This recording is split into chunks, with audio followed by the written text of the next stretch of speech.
Iran, America અને Israel વચ્ચે યુદ્ધની અસર વિશ્વભરમાં નાના મોટા વેપાર પર વર્તાઈ રહી છે.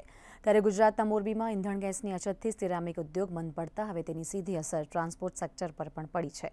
રોજના 7થી 8 હજાર જેટલી ટ્રકોના આવાગમન સામે હાલ સાંપ્રત પરિસ્થિતિના કારણે ફેક્ટરીઓ બંધ થતાં કાચો માલ લઈ આવતી ટ્રકોથી લઈ અહીંથી દેશ વિદેશમાં ટ્રાન્સપોર્ટ મારફત મોકલાતી ટ્રકના પૈડા થંભી જવાની કગાર પર છે. આ મુદ્દે મોરબી ટ્રક ટ્રાન્સપોર્ટ એસોસિએશનના પ્રમુખે જણાવ્યું હતું કે હાલ પ્રોપેન ગેસ બંધ થતાં પ્રોપેન ગેસ આધારિત ફેક્ટરીઓ બંધ થઈ રહી છે. તેની સીધી અસર મોરબી ટ્રક ટ્રાન્સપોર્ટ ઉદ્યોગ પર જોવા મળી રહી છે.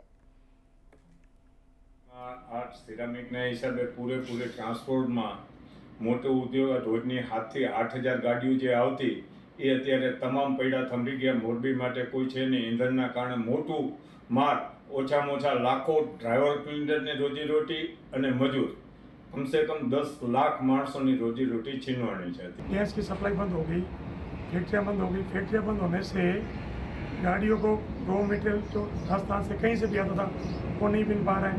गाड़ियाँ खड़ी है, गाड़ियों को लोडिंग नहीं मिल पा रहा है। लोडिंग नहीं मिलने की वजह से गाड़ियों की किस्तें नहीं निकल पा रही है। गाड़ियों का टैक्स, गाड़ियों का इंश्योरेंस और गाड़ियों पे जो ड्राइवर और उनका हेल्पर रहता है उनकी प्रॉपर वो तनख्वाह नहीं मिल पा रही है।